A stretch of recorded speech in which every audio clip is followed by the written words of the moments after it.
नीती आयोगाचे अध्यक्ष कोण आहेत? नीती आयोगाचे अध्यक्ष कोण आहेत? खालील दिलेल्या ऑप्शन तुम्ही पाहू शकता. या प्रश्नाचं उत्तर ऑप्शन 2 पंतप्रधान. नीती आयोगाचे अध्यक्ष हे पंतप्रधान आहेत. तसेच मित्रांनो, नीती आयोगाबद्दल काही महत्त्वाची माहिती ते आपण बघूया. नीती आयोगाची लॉंग फॉर्म आहे national institution for transforming India. तसेच मित्रांनो, नीती आयोग हे भारताचे विकास धोरण ठरवणारी सर्वोच्च संस्था आहे. नीती आयोगाचे अध्यक्ष आहेत पंतप्रधान नरेंद्र मोदी आणि उपाध्यक्ष आहेत डॉक्टर राजीव कुमार. नीती आयोगाची स्थापना ही 1 जानेवारी 2015 साली झालेला आहे. लक्षात असू द्या मित्रांनो, महत्त्वाचा टॉपिक आहे. या टॉपिकवर स्पर्धा परीक्षेमध्ये प्रश्न विचारण्यात आलेला आहे.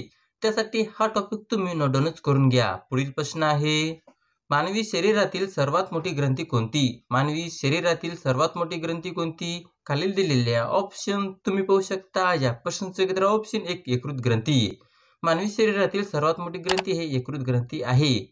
पुढील प्रश्न आहे, राज्यसभेचे पदसिद्ध अध्यक्ष कोण असतात? राज्यसभेचे पदसिद्ध अध्यक्ष कोण असतात? खालील दिलेल्या ऑप्शन तुम्ही पाहू शकता. या प्रश्नाचं उत्तर ऑप्शन 2 उपराष्ट्रपती. राज्यसभेचे पदसिद्ध अध्यक्ष हे उपराष्ट्रपती असतात. तसेच मित्रांनो, लक्षात असू द्या, कलम 64 नुसार उपराष्ट्रपती हे राज्यसभेचे अध्यक्ष असतात.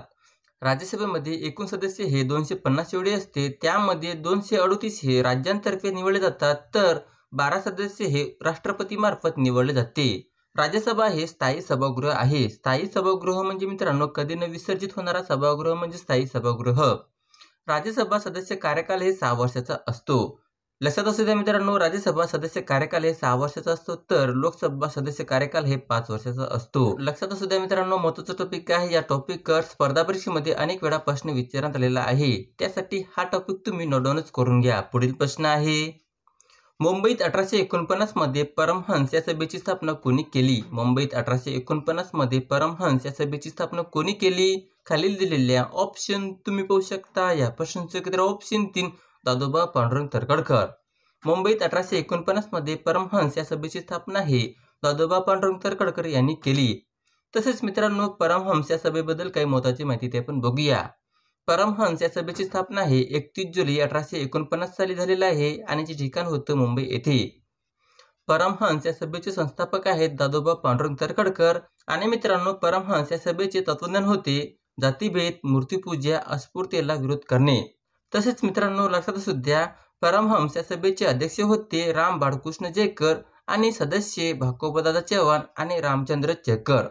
पुढील प्रश्न आहे, स्वतंत्र भारताचे पहिले गृहमंत्री कोण होते? स्वतंत्र भारताचे पहिले गृहमंत्री कोण होते? खालील दिलेल्या ऑप्शन तुम्ही पाहू शकता. या प्रश्नाचं उत्तर ऑप्शन 4 सरदार वल्लभभाई पटेल. स्वतंत्र भारताचे पहिले गृहमंत्री हे सरदार वल्लभभाई पटेल हे होते. पुढील प्रश्न आहे, वेद समाजाची स्थापना कोणत्या वर्षी झाला? वेद समाजाची स्थापना कोणत्या वर्षी झाला? खालील दिलेल्या ऑप्शन तुम्ही पाहू शकता. या प्रश्नाचं उत्तर ऑप्शन 2 1864 साली. वेद समाजाची स्थापना हे 1864 साली झाला. तसेच मित्रांनो, वेद समाजाबद्दल काही महत्त्वाची माहिती ते पण बघूया. वेद समाजाचे संस्थापक आहेत केशवचंद्र सेन आणि के धरलू नायडू. तसेच मित्रांनो, याचे ठिकाण होतं मद्रास येथे. तसेच मित्रांनो, वेद समाज हे ब्राह्मो समाजाकडून प्रेरित होऊन स्थापन करण्यात आलेला आहे. पुढील प्रश्न आहे, ऊर्जा मोजण्याचे एसआय एकक कोणते? ऊर्जा मोजण्याचे एसआय एकक कोणते? खालील दिलेल्या ऑप्शन तुम्ही पाहू शकता. या प्रश्नाचं उत्तर ऑप्शन 2 जूल. ऊर्जा मोजण्याचे एसआय एकक हे जूल आहे. पुढील प्रश्न आहे, भारताचा राष्ट्रीय वृक्ष कोणता? भारताचा राष्ट्रीय वृक्ष कोणता? खालील दिलेल्या ऑप्शन तुम्ही पाहू शकता. या प्रश्नाचं उत्तर ऑप्शन 4 वटवृक्ष. भारताचा राष्ट्रीय वृक्ष हे वटवृक्ष आहे. तसेच मित्रांनो, लक्षात असू द्या, भारताचा राष्ट्रीय प्राणी हे वाघ आहे. भारताचा राष्ट्रीय पक्षी हे मोर आहे. महाराष्ट्राचा राज्यफळ हे आंबा आहे. महाराष्ट्राचा राज्य प्राणी हे शेकरू म्हणजेच खार आहे.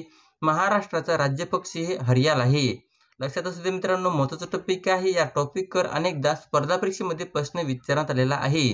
त्यासाठी हा टॉपिक तुम्ही नोट डाऊनच करून घ्या. पुढील प्रश्न आहे, सूर्यकिरण पृथ्वीवर पोहोचण्यास किमान किती वेळ लागतो? सूर्यकिरण पृथ्वीवर पोहोचण्यास किमान किती वेळ लागतो?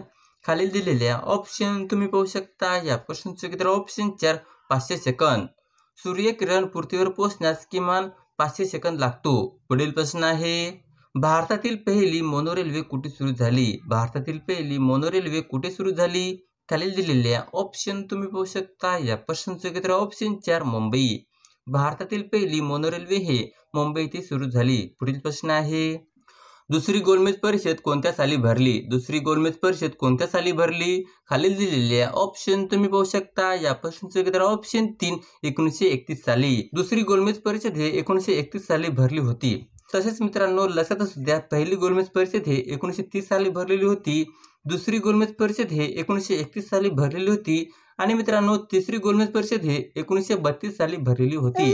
लक्षात असू द्या मित्रांनो, या तिन्ही सभांना डॉक्टर बाबासाहेब आंबेडकर हे हजर होते. पुढील प्रश्न आहे, टिपेश्वर वन्यजीव अभयारण्य खालीलपैकी कोणत्या जिल्ह्यात आहे? टिपेश्वर वन्यजीव अभयारण्य खालीलपैकी कोणत्या जिल्ह्यात आहे? खालील दिलेल्या ऑप्शन तुम्ही पाहू शकता. या प्रश्नाचे उत्तर ऑप्शन 2 यवतमाळ. टिपेश्वर वन्यजीव अभयारण्य हे यवतमाळ या जिल्ह्यामध्ये आहे. पुढील प्रश्न आहे, भारताचे पितामह म्हणून कोणाला ओळखले जाते? भारताचे पितामह म्हणून कोणाला ओळखले जाते? खालील दिलेल्या ऑप्शन तुम्ही पाहू शकता. या प्रश्नाचे उत्तर ऑप्शन 2 दादाभाई नौरोजी. भारताचे पितामह म्हणून दादाभाई नौरोजी यांना ओळखले जाते. पुढील प्रश्न आहे, पण त्याआधी मित्रांनो जर तुम्हाला अशाच प्रकारचे व्हिडिओ पाहायचा असल्यास चॅनलला सबस्क्राईब करायला विसरू नका. पुढील प्रश्न आहे, गंगा नदी कोणत्या मैदानी प्रदेशात प्रवेश करते? गंगा नदी कोणत्या मैदानी प्रदेशात प्रवेश करते? खालील दिलेल्या ऑप्शन तुम्ही पाहू शकता. या प्रश्नाचे उत्तर ऑप्शन 3 ऋषिकेश. गंगा नदी ऋषिकेश या मैदानी प्रदेशात प्रवेश करते. पुढील प्रश्न आहे, महाराष्ट्रातील सर्वात मोठा प्रशासकीय विभाग कोणता? महाराष्ट्रातील सर्वात मोठा प्रशासकीय विभाग कोणता? खालील दिलेल्या ऑप्शन तुम्ही पाहू शकता. या प्रश्नाचे उत्तर ऑप्शन 3 औरंगाबाद विभाग. महाराष्ट्रातील सर्वात मोठा प्रशासकीय विभाग हे औरंगाबाद विभाग आहे. पुढील प्रश्न आहे, भीमाशंकर वन्यजीव अभयारण्य कशाच्या संरक्षणासाठी तयार करण्यात आले? भीमाशंकर वन्यजीव अभयारण्य हे कशाच्या संरक्षणासाठी तयार करण्यात आले? खाली दिलेल्या ऑप्शन तुम्ही पाहू शकता. या प्रश्नाचे उत्तर ऑप्शन 1 शेकरू. भीमाशंकर वन्यजीव अभयारण्य हे शेकरूच्या संरक्षणासाठी तयार करण्यात आले. पुढील प्रश्न आहे, लोकसंख्येच्या दृष्टीने भारताचा जगामध्ये कितवा क्रमांक लागतो? लोकसंख्येच्या दृष्टीने भारताचा जगामध्ये कितवा क्रमांक लागतो? खालील दिलेल्या ऑप्शन तुम्ही पाहू शकता. या प्रश्नाचे उत्तर ऑप्शन 1 दुसरा.